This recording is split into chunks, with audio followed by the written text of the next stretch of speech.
So ladies and gentlemen, distinguished guests, respected senior officials of RBI and BIS, and guests from other institutions, a very warm welcome and a good afternoon to the finale of the G20 TechSprint 2023. As you all are aware, today is the last day of G20 TechSprint 2023. And very soon, we are going to find out who the winners are under the 3 problem statements that were shortlisted for this year's TechSprint. So the TechSprint 2023 was launched on May 4 and went through several phases of shortlisting proposals, mentoring, solution development, and evaluation since then. As we reflect upon this incredible journey of the TechSprint 2023, it's time to delve deeper into the experiences, insights, and the future of the transformative solutions that were evaluated during this remarkable event. To facilitate this insightful discussion, we have brought together a panel of esteemed experts who have been an integral part of the TechSprint 2023. Our distinguished panel brings a wealth of knowledge, experience, and expertise to the table, making them uniquely qualified to shed light on the innovation landscape. So without further ado, I now invite you to join on this enlightening panel discussion where we'll not only celebrate the achievements of this year's TechSprint, but also look forward to the exciting possibilities that lie ahead. So first of all, I would like to invite the moderator of the panel discussion, Mr. Dilip Asbe. Mr. Asbe is the Managing Director and CEO of National Payments Corporation of India, and he has played a pivotal role in designing, building, operationalization, and management of large-scale innovative payment processing platforms.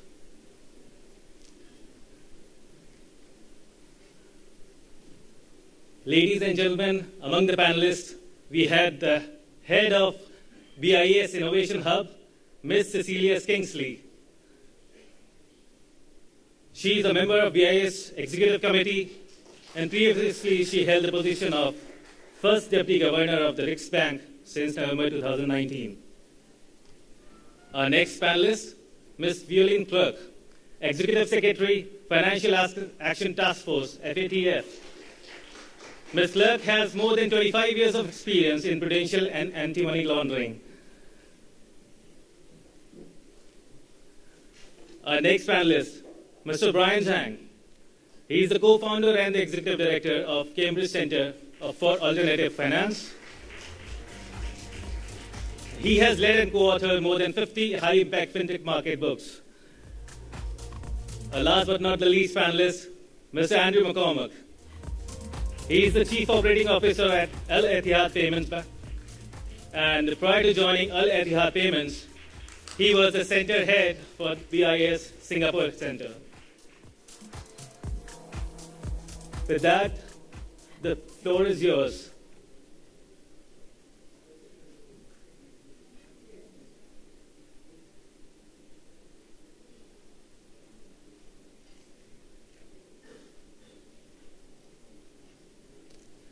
So ladies and gentlemen, the panel discussion will be focused on the experiences of this year's TechSprint, the innovation that it brought along, and the future that lie ahead for the solution that were evaluated during this year's TechSprint. We were able to shortlist 21 entities, 21 solutions for the final evaluation. And by the end of this day, we would be able to know who the winner is. Hello? Can you hear me? Yes. So thank you. I hand it over to you. Yeah, thank you, Ankur. And good afternoon to all of you. And once again, I would like to thank RBI FinTech Division for giving all of us the opportunity to be part of the panel. And let me start with Cecilia. You have been running the BIS Innovation Hubs. This is the 4th TechSprint now. Could you provide the insights into what is the value this TechSprints provides back to the ecosystem, to the to the BIS and the central banks worldwide? So let me first see if I can be heard. Yes, that seems to be the case. Okay. So first of all, patience to all of you who have spent a long time preparing presentations, and I know you're eager to hear the result. This is a bit like being a child and waiting for the birthday presents to be delivered and see, did I actually get what I hoped for? So thank you very much for all your hard work. I'm sure there has been a lot of late nights and a bit of anxiety around it. You will know the results very soon, and in a sense you're all winners because all the efforts you put in are hugely important. Now, thank you very much, Dilip, for the question. So we all know in this room that technology goes everywhere, and it's sort of really not wait for anyone. So what we need to do is to collaborate on saying, okay, how can we, in the best possible way, make sure that it works for people, for our individuals, for villages, for towns, cities, our societies. And I think it's fair to say that the G20 TechSprint provides a fantastic opportunity to gather ideas for solutions, tangible solutions, to address the challenges that we know exist, but also looking into possibilities of making the current systems even better. I think about the TechSprint as the perfect example of a win-win situation. On one side, we have you who are in the private sector. You know a lot of stuff, and you have the ability to figure out what clients need in their all possible forms and shapes. And by coming to us and showcase your thinking, your proof of concepts, your blueprints, etc., you provide us with a lot of good ideas, a lot of input that we need on the public sector to possibly explore that can become future public goods, future infrastructures, future rule books, and future basically skills that are important to do in order to make our job as good as possible. So we learn a lot from you. And it's also an important part for my team in my teams in the Innovation Hub. It keeps us well informed about the latest technologies that you explore and the various evolutions in the market. And hopefully, by participating in this, you get a better feel for what are the thoughts in the public sector that we want to address, the problems, the pain points, the improvements that can be done. So as I said, it's the ultimate win-win situation we are exploring here today.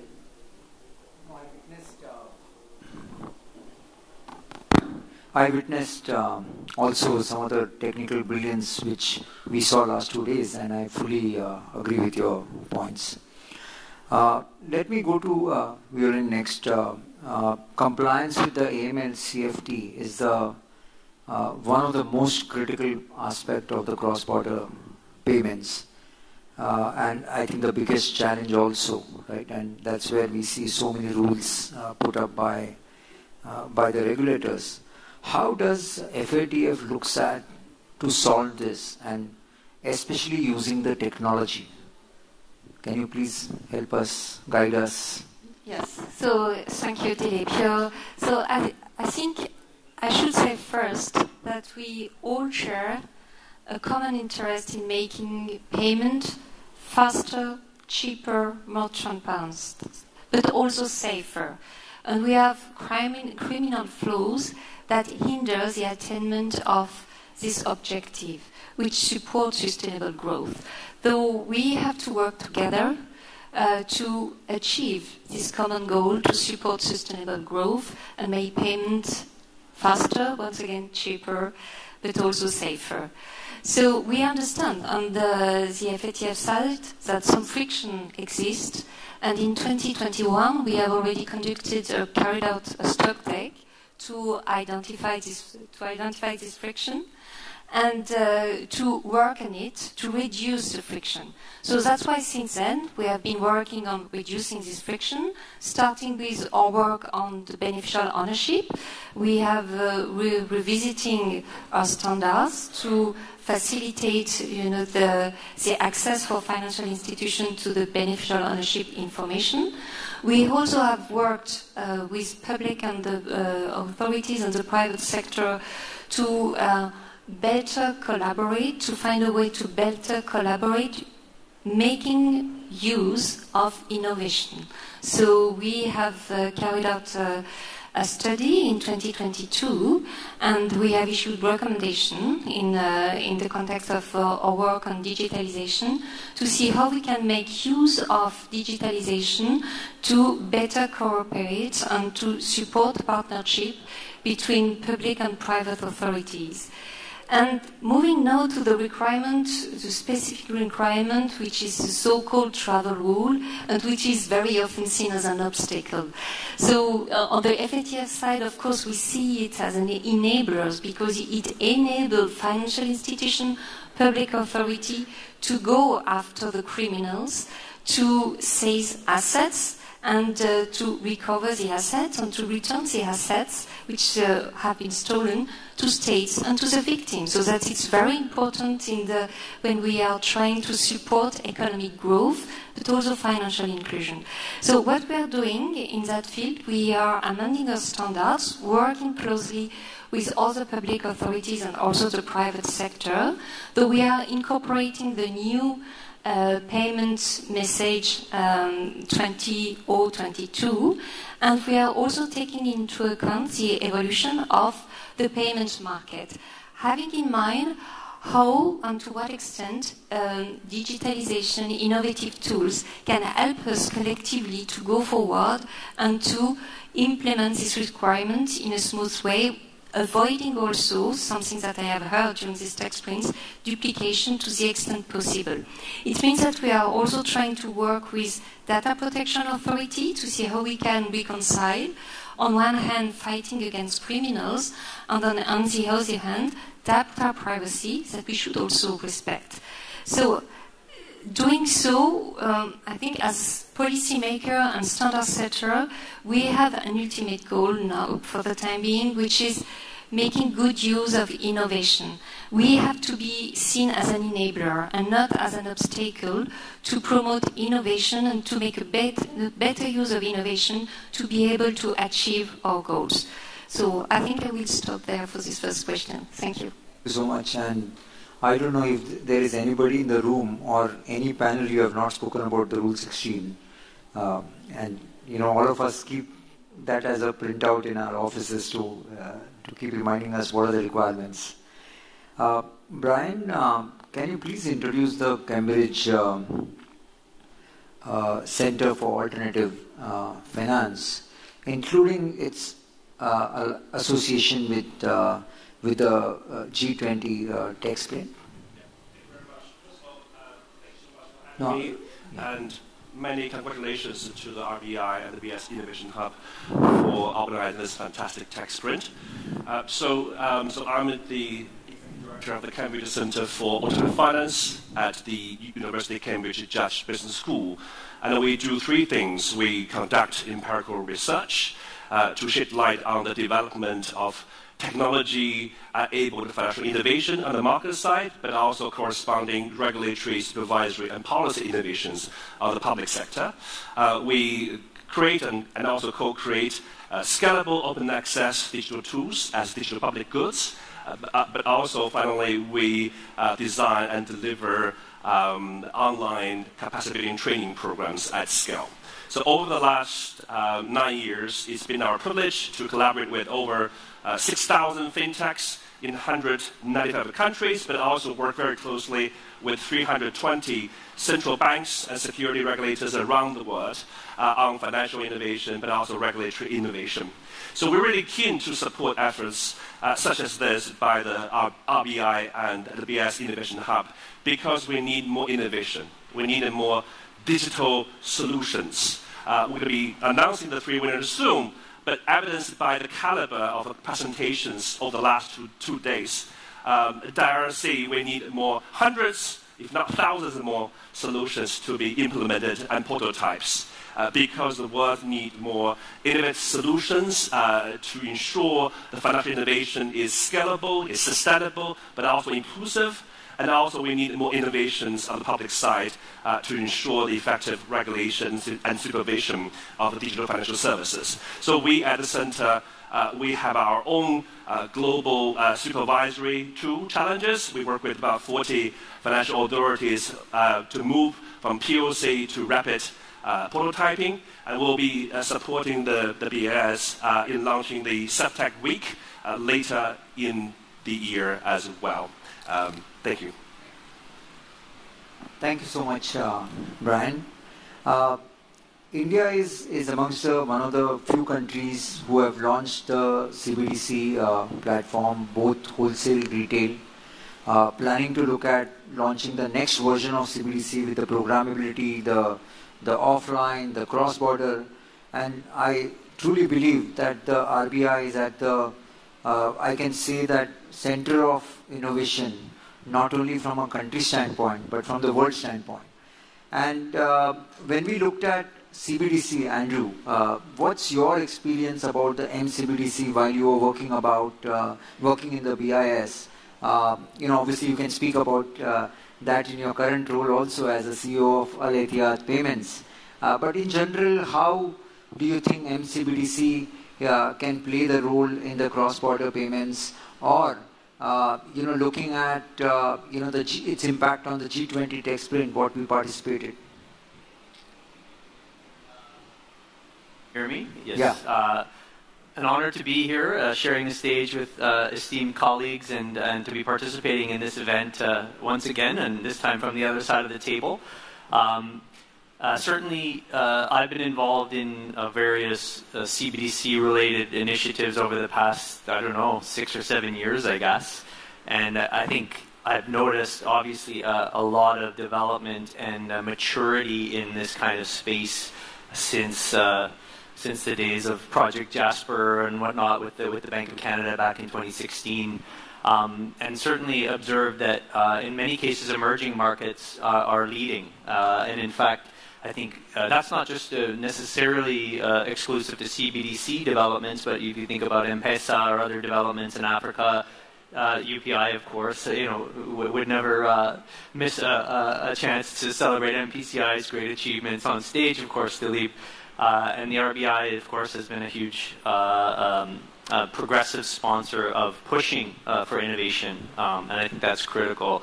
But when we kind of hone in on the CBDC space, the technology, I think, is now at a point where you could conceivably, put these systems into production. So that's a check mark. But transforming infrastructure, and certainly transforming cross-border infrastructure, is just deeply and fundamentally difficult. The challenges are multi-dimensional, and technology is certainly one dimension. But I think we've touched on an array of other key issues already on this panel. From regulatory harmonization, commercial incentives, the legal frameworks that need to be in place, and governance around who operates new schemes and infrastructure. So a lot of these challenges are indeed not technological per se, but rather somehow speak to the multi-dimensionality of this challenge. And so there's really no silver bullet, in my opinion, but I think these initiatives, the many, I guess now over probably 100 central banks, Cecilia, I haven't checked in on the latest BIS reports, but at last count it was definitely 90 plus who were kicking the tires, so to speak, and some in very, very advanced ways like the RBI and NPCI.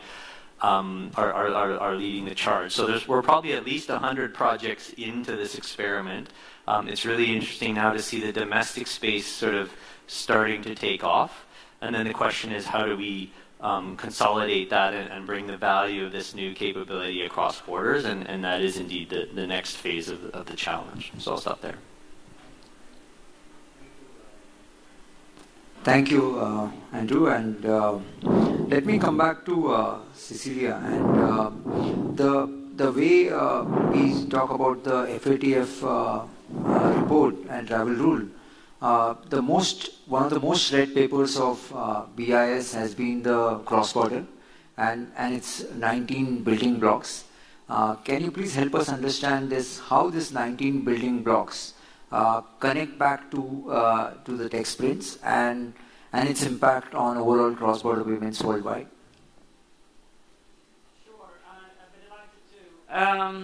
Sure, I'd be delighted to. So I think it's first stating the obvious. It's not the 19 building blocks that builds better cross-border payment services. That's done by you, ladies and gentlemen, and people like you out in the private sector. But I think the 19 building blocks was a good way for the public sector again to organize itself around, internationally organize itself and its thinking around, okay, what are the problems here and what are the possible solutions? And I was very happy back in 2020-21 to actually be asked to share 3 of these 19 building blocks. So we explored CBDC, stable coins, and multilateral platforms as ways to try to alleviate some of the frictions by thinking about new structures and new services, basically. And someone once told me when it comes to international collaboration that the only rule in international collaboration is that there are no rules. So you have to start from scratch and build trust and mutual understanding and never lose sight of the objective here. I think it's also fair to say that when the roadmap was originally envisioned and kicked off, the Libra initiative was still very much alive and kicking, and there's no such thing as a little bit of external pressure to put things together. So that's also something that I enjoy, to see a bit of pressure on people like myself from the outside perspective, saying that if you don't, those of you who are in the fiat money system can't do enough good job, we're going to do it for you. Which is a bit of a nightmare if you, like me, work in the fiat money system. So that's not a bad thing. Looking to this year's TechSprint, I think all the 3 problem statements have been to really at the center court of what we need to address. We heard the issues around anti-money laundering, how to counter finance of terrorism, sanctions. That sits very well with some of the building blocks. Same thing goes for the almost perennial problem of liquidity risks in cross-border payments, and how this perennial problem in the financial sector, when you need liquidity the most, it has the greatest tendency to disappear. So solutions in that space is also important. And last but not least, the last problem statement are around interoperability, data exchange across platforms. This is also has its working groups in at least 3 different building blocks. Now, thinking about interoperability, data exchange, it doesn't really make the heart race, does it? No, it doesn't. But I like to think about these as the real heroes in the system that think about these things. Because if you think about the financial system as in essentially a transport system, and you can think about other transport systems that we have in the world that we find really useful, railways, seafarers, airlines, you can think about those of us who do this kind of work around interoperability, data exchange, as a real heroes who are thinking about width on train tracks that makes it possible for trains to go cross-border, or those who are organizing airways for airlines. Planes can go cross-border, actually multiple borders if you think about it. And the same thing goes for C-charts, standardized C-charts for shipping, what also can cross many borders. So this is hero stuff, actually, in a little bit in the shadow. This sometimes grey, not so very exciting work, but that facilitates these services that is so important for people in their daily lives. In the hub, we learn a lot, as I said, from all these presentations that you have provided during these 2 days. We'd like to think that we are working along the lines of basically 2 different strands when it comes to improving cross-border payments. One is to explore the possibilities that different versions of CBDCs could have. So we have both wholesale CBDC projects and also in the retail space. But I would also like to point out that we are doing projects that is less science fiction, if I may call it that, where we try to build and improve on the current structures. So Project Nexus, for example, Andrew's project that you kicked off from the Singapore Center is a blueprint to connect fast payment systems across different jurisdictions to facilitate instant cross-border, not only national then and one currency, but cross-border and in multi-currency. And I'm really pleased to see that there are many countries now that wants to join forces as global advisors, as we have 5 central banks in this part of the world who are running ahead and see if we can actually build it. We have, so Indonesia, Thailand,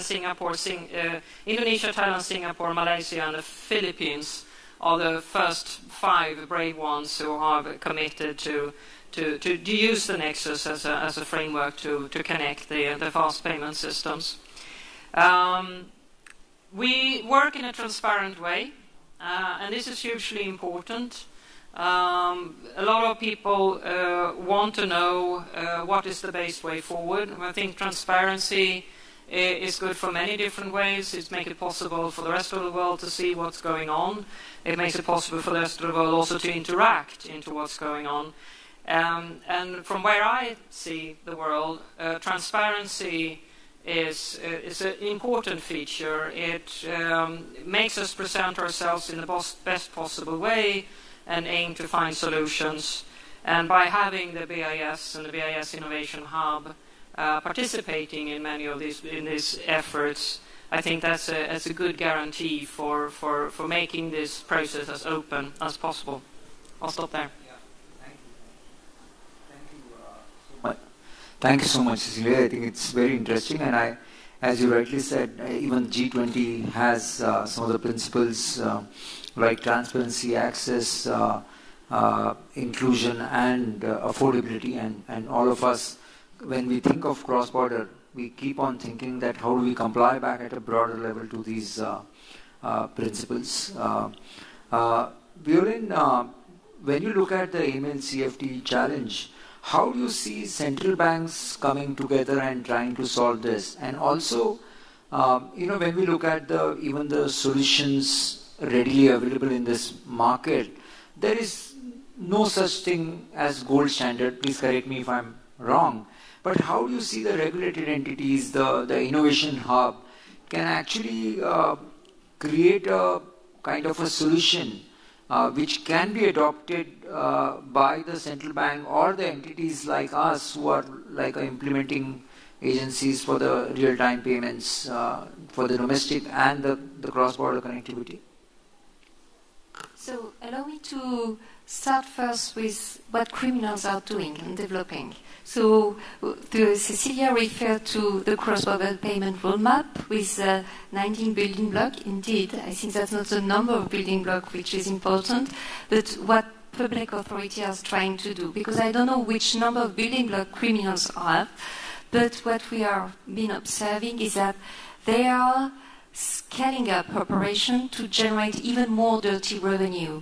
And they are not just generating illicit proceeds, they are reinvesting them in new capabilities and new technologies. Though on our side, on the side of the public authorities, but working together with the private sector, we need to think of how we can stay ahead of the curve in collaborating together. So on the side of the central banks, what we have observed is that mechanisms such as what we call the anti-money laundering and counter-terrorism financing supervisory colleges, or the sharing of best practices, the sharing of information, intelligence, etc., is of utmost importance. But what is also most important in my view is cooperation, what we call public-private partnership. And public-private partnership between central bank, other public authorities at the national level, also at the international level, but also with the financial sector and also the provider of innovative solutions, so that we can join our efforts to see how we can find solutions and stay ahead of the curve, and also be able to be innovative, creative, and to achieve our goal. So that's this coordinated approach that we try to promote at the level of the FATF, at the international level. Of course, we have to take into account, as I said previously, the fact that it's not only fighting criminals, it's also supporting the financing of economy, and it's also taking into account data privacy. So we have many challenges in front of us, which requires that we work together. And having said that, I think this kind of exercise, like the TechSprint, clearly established that financial institutions, both at national and international level, are collaborating to add value. So we should continue to build on that to find solutions. And I think the first challenge for public authorities is, first of all, to understand the new in technology. I'm a former central banker and a former supervisor, so I can easily say that the first question that I had as a supervisor is to what extent I'm able to understand new technology, and to what extent it's more easier for me to say, okay, I'm just still insist on the legacy system. So we have also to change our mindset, to be open to the use of new technology, and to build and to leverage on that. So that's the first thing for public authorities, I think. And the second challenge is, of course, it's easy to say, no, I have to take into account new technology, to be open to do that. How do I do that? I need capacity and resources. So it's also a question where working together can help also to make efficiency gains so that we can progress together. And the third challenge is for public authorities is inconsistent rulemaking or implementation. We heard that also during the TechSprint, that it is a challenge for all of us. So of course I can say this makes life interesting, but also very challenging for global financial institutions. So it increases the cost, and it can increase also frustration. So promoting, again, a more collaborative approach can help remove some of this irritant. And it's very interesting on our side to have all these conversations that we had during these 2 days during this TechSprint, and also what we try to promote at the FATF level when we are working on standards, guidance. We engage with the private sector, with other public authorities, like, of course, the BIS, the FSB, but on many others. And it's very interesting. If I take the example of Project Aurora, on the use of data, technology, and collaboration to combat money laundering, there is something that we should achieve, and we try to, yes, we have to be successful, though building on the innovation. And I think in the Indian context, what I want also to stress is what the NPCI is trying to do. I think the focus on bringing innovation in the retail payment system is moving towards a digital society with digital footprint. So it's accompanying, the evolution. And I think that's our collective goal, is accompanying the evolution, not, again, being an obstacle, but an enabler. And we'll stop there. Thank you, Violaine. Bryan, last 2 days we have gone through a lot of hard work, I must say that, looking at these companies who participated, a lot of work they have done, and we were very much impressed with the technical superiority, the market applicability. What's your view? Do you think some of them, if they are fostered, nurtured, can actually make a mark on the global ecosystem? Thank you. That's a great question. I think everyone in the room will appreciate how difficult and challenging it is to develop an idea into a design phase, into a POC, then prototyping, eventually testing and live production and deployment, right? This is a long, challenging road. It really requires a persistent entrepreneurial effort from the private side, but also it does require concerted and collective effort and necessary changes from the public sector as well. If I can be more concrete, that means, in my mind, in the context of a TechSprint, that means three things. One is a intra-agency digital transformation. Second is inter-agency collaboration and coordination, especially in the multi-peak jurisdiction. And third is that cross-border international, regional, and global coordination and collaboration among public authorities. All three are really essential factors and ingredients to foster innovation and deployment of those solutions. So in terms of the intra-agency digital transformation, I think we're seeing the shift of a mindset to innovation over the last few years. Because during the judging period, we ask entrepreneurs, right, what's your data stack? What's your tech stack? And every central banker and security regulator should be asking, what's my data stack? What's my tech stack, right? What are the gaps? Are information, data, evidence freely flowing between different departments, different data sets, right? That's a quite challenging thing. And we at the CCF are keen to help, and actually it's a great privilege to us to be working with the FinTech department of RBI on developing a supervisory solution to detect fraudulent FinTech apps in the App Store. Right? That's one great example that requires intra-agency efforts to make that happen.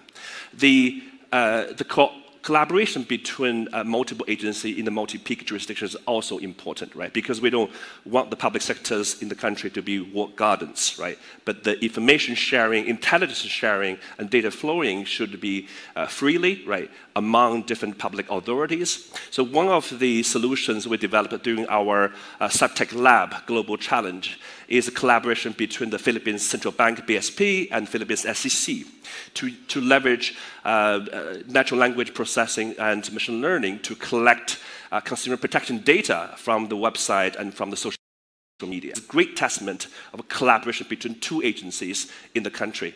And last but not least, we need cross-border collaboration, given we talk about cross-border solutions. So one of the examples that I saw from our work in the subtech area is a collaboration between the Bank of Ghana and Ojakan in Indonesia on developing AI-powered chatbot for handling of consumer compliance. Right. And also one of the things we were doing with the BIS Innovation Hub, especially with Hong Kong Center, is to let the important project the BIS Innovation Hub are doing to be more well-known among the global regulatory community. For example, the mBridge project is fantastic innovation. We actually are hosting mBridge to create a knowledge zone on our global regulatory knowledge exchange, right? To invite 1,700 central bankers, security regulators on that digital platform to understand a bit more about the project and how can they participate and collaborate. Right? So collaboration through a digital platform like our RKE, think about as Reddit for regulator or LinkedIn for central banker, that global digital infrastructure is absolutely crucial. Thank you. Excellent. I think very impressive, and I'm sure that you by reaching out to so many central bankers, we are moving towards the financial internet, financial connected internet in next 10 to 20 years' time. Andrew, Bryan also spoke about mBridge. We spent last 2 days on cross-border. How does this cross-border looks like? And a multilateral network is a little difficult concept to even kind of accept it, because we have been so used to this bilateral ways of arrangement. You have been part of the CBDC project, the Nexus project, and while you were in BIS. How do you see the challenges to operationalize the multilateral network, whatever the mechanism? It could be Nexus, it could be something else. But how do you foresee that coming up, and what are the core challenges you could see Whether it's a possibility in your opinion? Yeah. So when we think about the kind of transformation of payments and the potential of this future state that we want to try to achieve, there's a ton of work happening on a domestic level as each and every country modernizes their own domestic infrastructure, whether it's CBDC, fast payments, what have you. Even the card rails are doing a ton of innovation in actual fact. There's always going to be some need for some sort of orchestrator in the middle. It's hard to imagine the whole world jumping onto a common platform. I mean, that's a nice idea, but it's a stretch. And so there is the need for something in the middle that can orchestrate transactions between different networks. So that idea, in theory, can scale. Then the question is, how do you govern it? Who operates it? And all of the legal and regulatory kind of parameters that have to be solved for. Again, none of those are technological. I'm confident that we have enough technology to do the job, but in the absence of solving for all of those other kind of softer parameters, it's not going to happen. And so I think, at some point, I think the value that the BIS Innovation Hub or having FATF on stage, really trying to bring that regulatory college together is critical, and trying to set goals to improve and harmonize regulation, really focusing on technical standards that allow for interoperability. What the EPC's done, thinking about one leg out payments and how Europe can kind of receive payments from other jurisdictions. I think these are all super important regulatory and standards-based developments that have to ultimately snap into place for a bigger vision to come together. And then, of course, there's the commercial model around all of that, which is still critical to success. I mean, these infrastructures don't run for free. There is a cost to doing business, and there's a cost to maintaining and innovating and around that product roadmap, and that needs to be funded as well. So you have to really think through kind of all of those dimensions for success. And I think a lot of the projects that the Innovation Hub's touched on, that all of the participants in the TechSprint are kind of angling at, kind of converge around that problem space. Everyone's tackling it from a different dimension, and I'm confident in my lifetime we'll get there. And as a payments geek, it's job security, I guess, right? No, I fully agree with you. I think there are many challenges, but I think if the BIS is taking the lead along with the large central banks, I think there is a possibility that we will see it in our lifetime, for sure. Ankur, do we have a question time from the audience, or are we running out of the time? Can we look at one or two questions? Yes, we can have one or two questions from the audience. audience. I think the mics has to be, mics will have to be taken. Anyone from the audience who would like to ask? Is there any question to the panelists from the audience?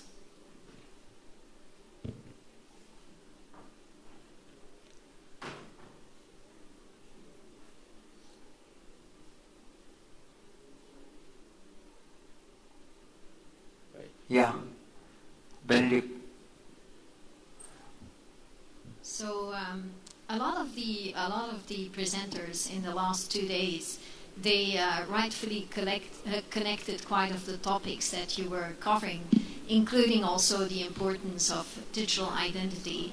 And I know for NPCI specific, I know you're acting as moderator here, but obviously, to connect the dots in terms of digital identity has meant a leap forward in terms of financial inclusion here in India. So I would appreciate if you could comment on that, including the key learnings in terms of the linkage between digital identity and finance and financial access and payments, and inversely your view, how without it, how much harder it would be. So, if I just have to explain,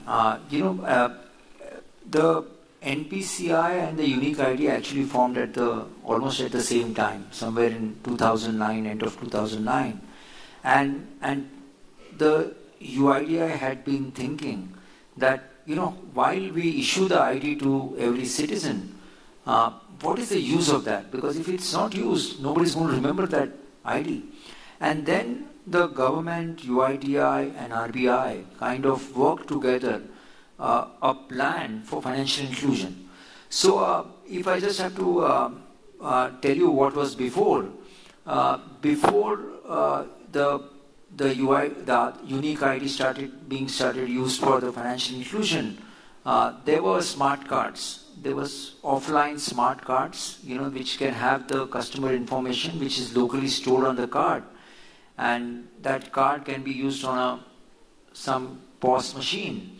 And if the bank has multiple distributors, we call it as a business correspondence, which kind of a lightweight branch model, which is mobile on the ground, right? And one smart card holder of one business correspondent cannot even use the other business correspondent of the bank, same bank, right? So that was the situation, plus the cost of the card was 200 rupees, very slow. So in that whole process, there were two primary use cases of unique ID, which was envisaged and then agreed by the regulator. The first one was, how do we really use from a financial standpoint, right? So the unique ID as a financial address was envisaged, right? So today government sends because of its uniqueness properties, there are no multiple unique IDs, right? It's a unique ID. So the government sends the money directly to the bank account as a direct benefit transfer for whatever subsidies are, and the customer actually can go to any of the business correspondent, which is the last mile in the banking services, and operate his bank account using the authentication services that is provided by UIDAI. So they have the biometric, they have the face, iris, all sort of things. And the rural customers are not very savvy with the technology. So these kind of thing helps for them to operate. The trust is very high using the financial services.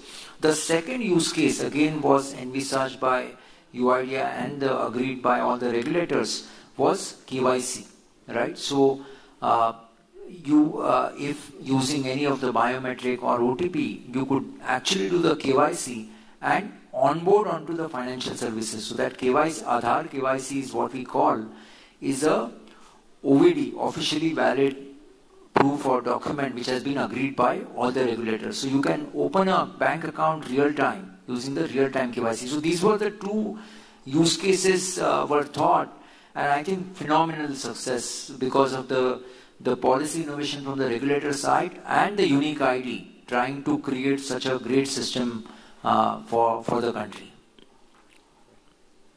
Thank you. So, thank you all the panelists for that, for sharing your invaluable insights and experience. Each one of you brought a unique perspective to the table, and I really thank you for that.